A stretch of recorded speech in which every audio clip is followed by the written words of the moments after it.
देखते हैं कि जब भी कोई प्रोग्राम होता है तो भारत के व्यक्तियों को तो हनुमान चालीसा भी याद हमें रटी होगी, भजन कीर्तन भगवानों के भी रटे होंगे, राष्ट्रगान भी उनको कंठस्थ याद है। मगर साथियों, क्या हमें भारत के संविधान की उद्देशिका याद है? मेरा मानना है कि भारत के संविधान की उद्देशिका मुश्किल से 100% में से 10% व्यक्तियों को भी भारत की उद्देशिका याद नहीं होगी। जबकि साथियों, मेरा मानना है कि भारत की उद्देशिका सबको याद होनी चाहिए, सबको पता होनी चाहिए कि इस उद्देशिका में क्या के द्वारा जब इसका पालन समान रूप से किया जाएगा, उसे महत्व देंगे अपने जीवन में, इस संविधान के अनुरूप अपने जीवन को आगे बढ़ाने के लिए, अपने जीवन को श्रेष्ठ बनाने के लिए, तो मेरा मानना है कि आपका जीवन बेहतर बनेगा, आपके आने वाली पीढ़ी का भी जीवन बेहतर बनेगा और हमारे भारत के अंदर फिर से सम्राट अशोक जैसा भारत बनेगा। हमारा भारत फिर से हमारे भारत के अंदर फिर से सम्राट अशोक के शासन प्रणाली जैसी की सुख सुविधाएं हासिल होगी। भारत का हर एक नागरिक अपने जीवन को चलाने के लिए धर्म, ईश्वर, आस्था, संस्कृति, परंपराओं का सहारा लेता है और इनके द्वारा ही वह अपने जीवन को आगे बढ़ाता है और इन सब चीज़ों के माध्यम से ही वह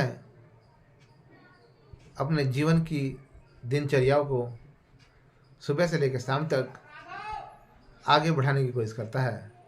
साथियों, धर्म, आस्था, ईश्वर और संस्कृति, परंपराएं, ये जितना मनुष्य के जीवन के लिए आवश्यक है, उतना ही मनुष्य के जीवन के लिए एक ऐसा हमें विचार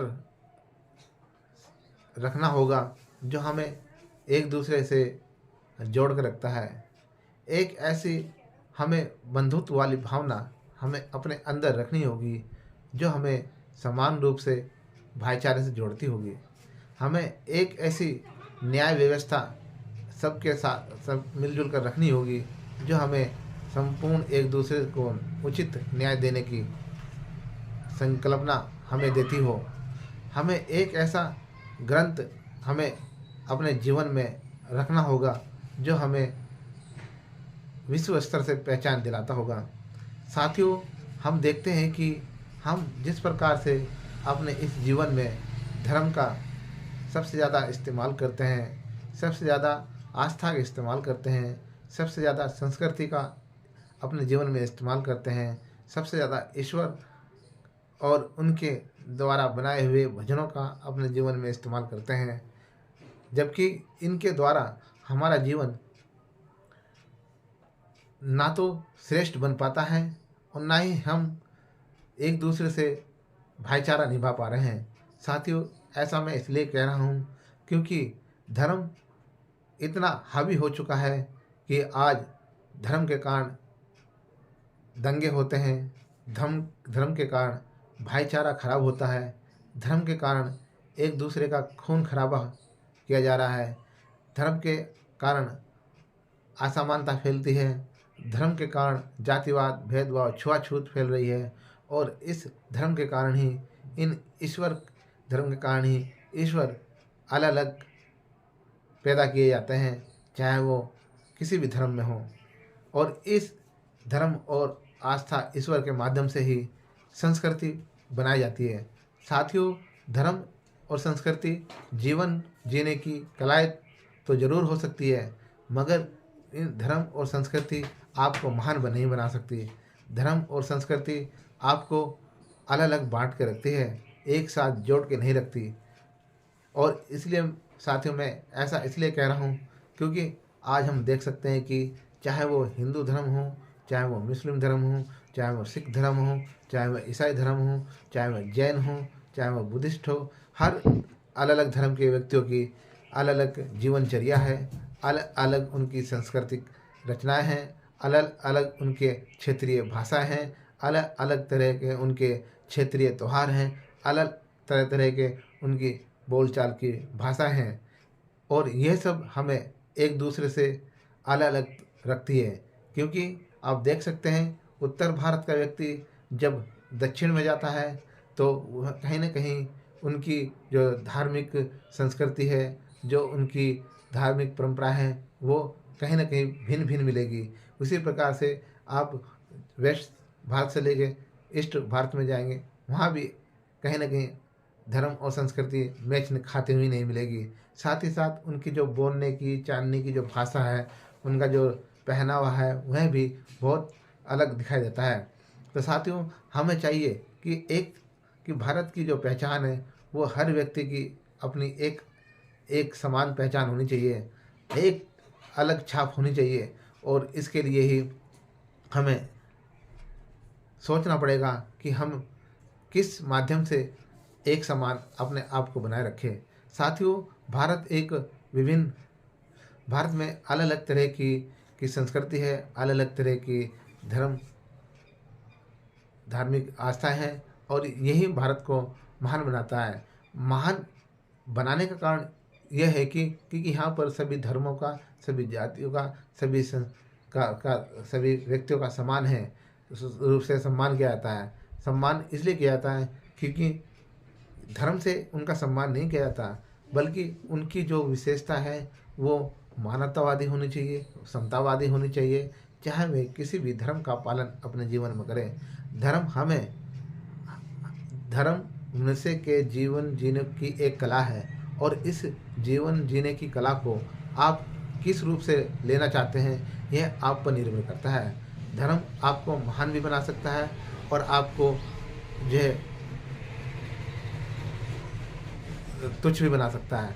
इसलिए हमें विशेष रूप से ध्यान रखना चाहिए। साथियों, हम देखते हैं कि जब भारत का व्यक्ति अपनी राष्ट्रभक्ति राष्ट्रगान के रूप में तो अवश्य दिखाता है, और हर एक भारतीय के दिलों और दिमाग में राष्ट्रगान हमेशा याद किया जाता है। उन्हें हर एक अवसर पर गाया भी जाता है।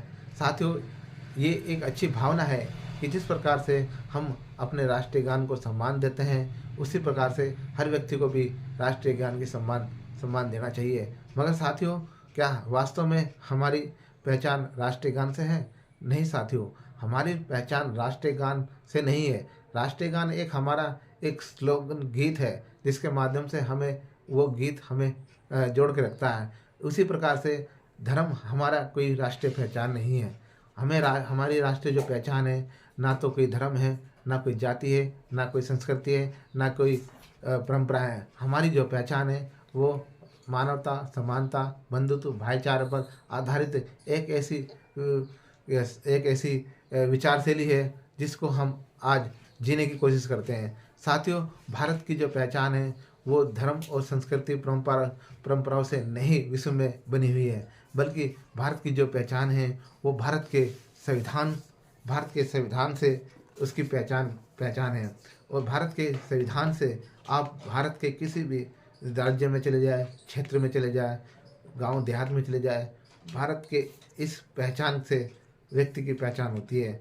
और जब आप भारत से विदेशों में जाएंगे तो विदेशों में आपके धर्म से आपकी पहचान नहीं होगी, आपकी संस्कृति से आपकी पहचान नहीं होगी, आपकी भाषा से आपकी पहचान नहीं होगी, बल्कि यदि आपके हाथ में भारत का संविधान है, या आपके हाथ में भारत का संविधान भी नहीं है, आपने मानवतावादी, समतावादी विचारधारा रख रखी है, आपकी पहचान ऑटोमेटिक भारत से बाहर के रहने वाले जितने भी विदेशी देश हैं वो आपकी पहचान आपको बताएंगे कि आप भारत के रहने वाले हैं, आप एक इंडियन पीपल हो, आपकी जो पहचान है वो भारतीय संविधान है।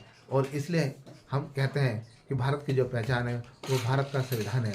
भारत का जो संविधान है वो हमारी मूल भारतीय पहचान है। और साथियों, बाबा साहब डॉक्टर भीमराव अम्बेडकर जी ने ये हमारी जो पहचान हमें दी है, ना तो किसी धर्म पर आधारित है, ना किसी जाति पर आधारित है, ना किसी संस्कृति पर आधारित है, ना किसी परंपराओं पर आधारित है, बल्कि यह एक पूंजी है, ये एक जीवन की कला है, ये एक जीवन जीने का माध्यम है जिसको हमें अपने जीवन में प्रयोग करना चाहिए। साथियों, जिस दिन भारत के नागरिक ने भारतीय संविधान का पूर्ण रूप से पालन कर लिया, उस दिन हम कह सकते हैं कि भारत हमारा फिर से बुद्ध का भारत बनेगा, भारत फिर से संत रविदास जी का बेगमपुरा बनेगा, भारत फिर से डॉक्टर बाबा साहब भीमराव जी का प्रबुद्ध भारत बनेगा।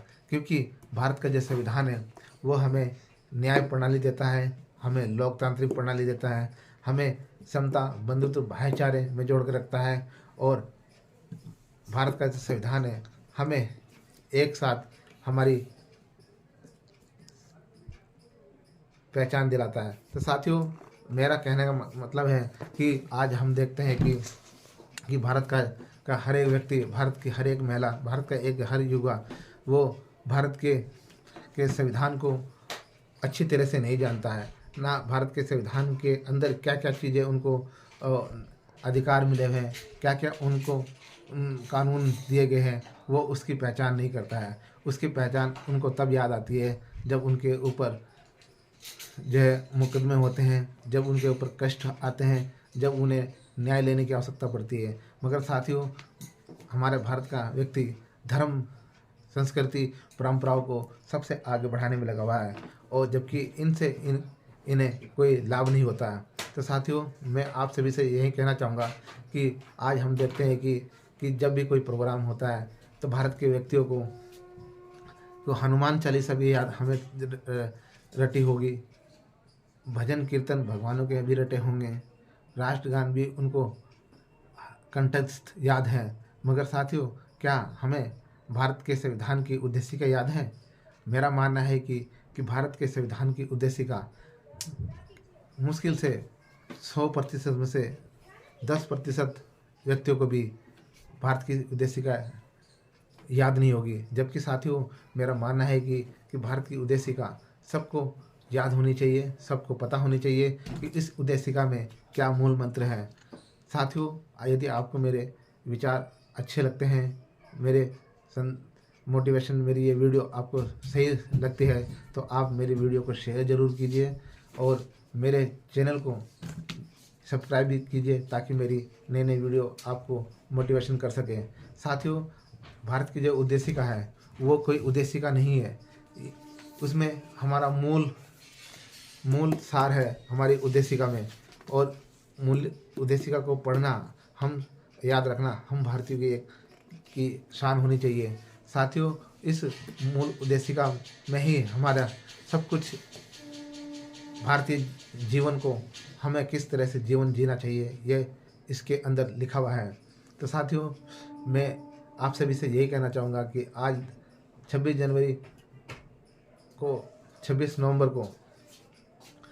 नवंबर को चाहे किसी भी राज्य, क्षेत्र, शहर, ज़िले में आप देखिए कि 26 नवंबर को हमारे सामाजिक संगठन, हमारे राजनीतिक संगठन, हमारे अलग अलग यूनियन के संगठन, हमारे कर्मठ व्यक्ति 26 नवंबर को संविधान दिवस मनाने की तैयारी में लगे हुए हैं। साथियों, मैं उन सभी से यही कहना चाहूँगा कि किसी भी व्यक्ति को भारत की उद्देशिका याद नहीं होगी, ऐसा मेरा दावा है। साथियों, यदि ऐसा नहीं है तो आप किसी भी प्रोग्राम में जाकर देख लीजिए, कार्यक्रम की शुरुआत ना तो भारत की उद्देशिका से होगी और ना ही उस उद्देशिका को याद दिलाया जाएगा। तो साथियों, इससे पता होता है कि जो कार्यक्रम को आयोजित करने वाले लोग हैं, जो कार्यक्रम में मुख्य अतिथि, वे विशिष्ट अतिथि के रूप में जो गेस्ट आएंगे, उनको भी भारत की उद्देशिका याद नहीं होगी। साथियों, क्योंकि वो याद ही नहीं करना चाहते हैं, क्योंकि वह भारत की उद्देशिका को वो जो है पढ़ना ही नहीं चाहते हैं। क्योंकि भारत का जो संविधान है वो एक ऐसे व्यक्ति ने लिखा है जिस व्यक्ति को आज भी एक ही जाति का व्यक्ति माना जाता है। जबकि साथियों, डॉक्टर बाबा साहब भीमराव अम्बेडकर जी ने जो हर एक जाति, हर एक धर्म के व्यक्तियों को समान रूप से अधिकार दिए हैं, समान रूप से उनको जीवन जीने की शिक्षाएं दी हैं, और समानता और भाईचारा का एक संदेश दिया है। तो साथियों, हमारा मानना है कि भारतीय संविधान की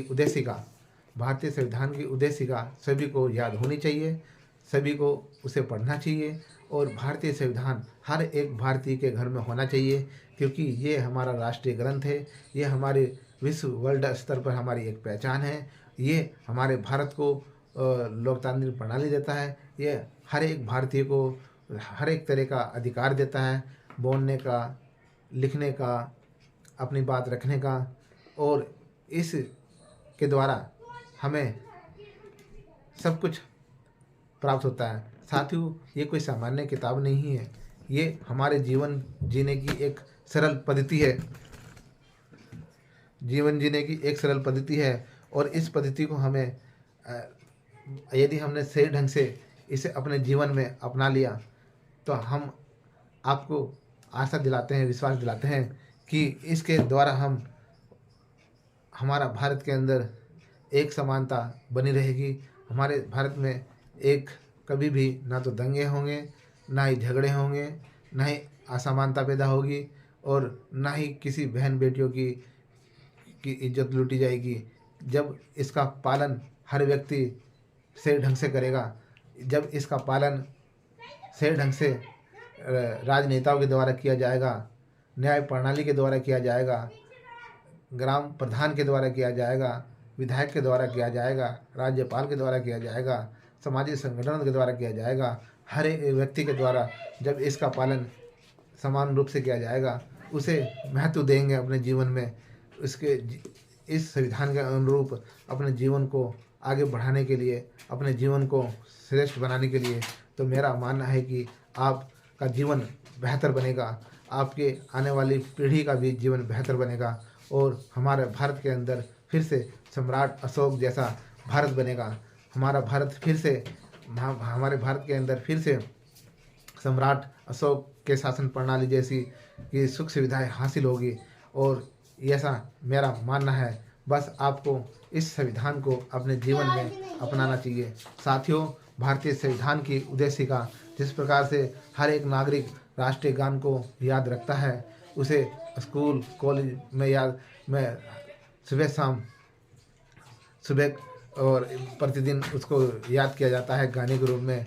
चाहे आप देखिए, आजकल तो जब कहीं आप OTT सिनेमा हॉल में, थिएटर में आप कोई फिल्म देखने जाते हैं, आप कोई मूवी देखने जाते हैं, तो मूवी देखने से पहले भी आप वहाँ पर राष्ट्रीय गान की प्रस्तुति होती है। बड़े ध्यान से, बड़े एकाग्रता से हमारे सिनेमा हॉल में देखने वाले जो दर्शक होते हैं, वे खड़े होकर जो है सम्मान देते हैं और राष्ट्रगान गाते हैं। उसी प्रकार से हमें भी भारतीय उद्देशिका को सम्मान देना चाहिए, भारतीय उद्देशिका का उसको याद रखना चाहिए, उसे कम से कम दिन में एक बार हमेशा उसे उच्चारण करना चाहिए, और हमें एहसास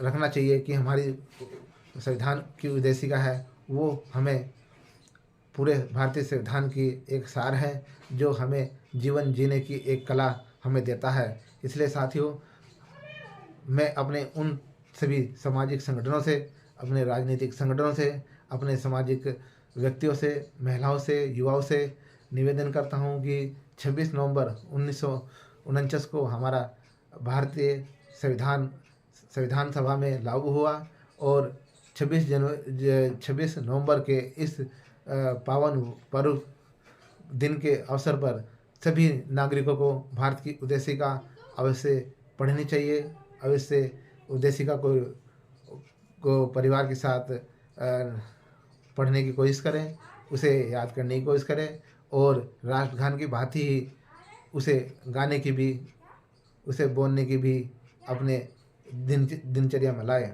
ऐसा मेरा मानना है।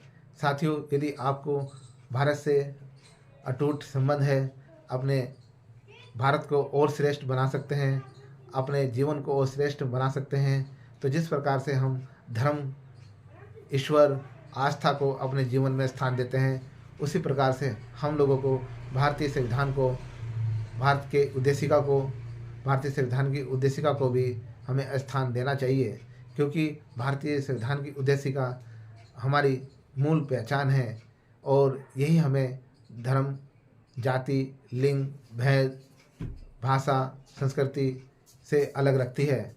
क्योंकि भारतीय संविधान हमें मानवता, समानता, बंधुत्व, भाईचारे, न्याय, करुणाशील, प्रज्ञावान बनाने की प्रेरणा देती है।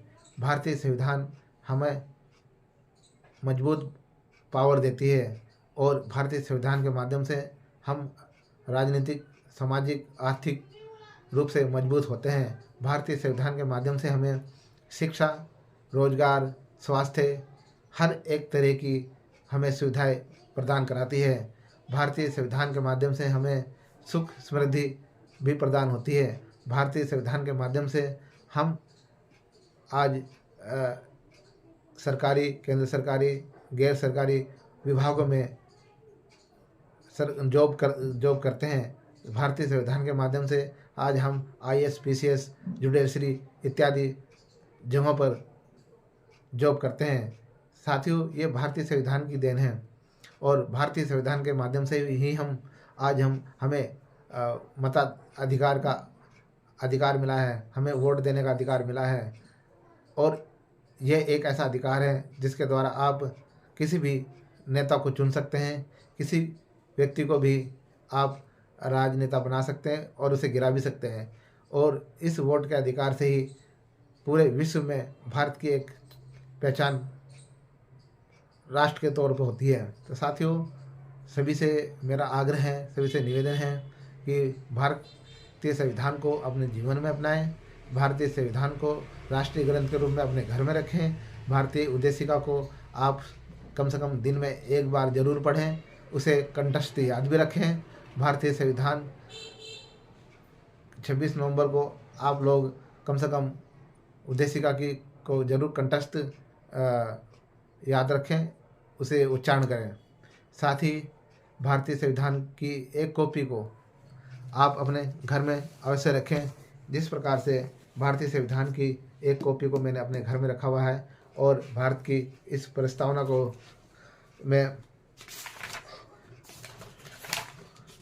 भारत की इस उद्देशिका को मैंने अपने जीवन में भी धारण किया हुआ है, उसका मैं उच्चारण भी करता हूँ। इसलिए आप भी इस उच्चारण को याद रखें।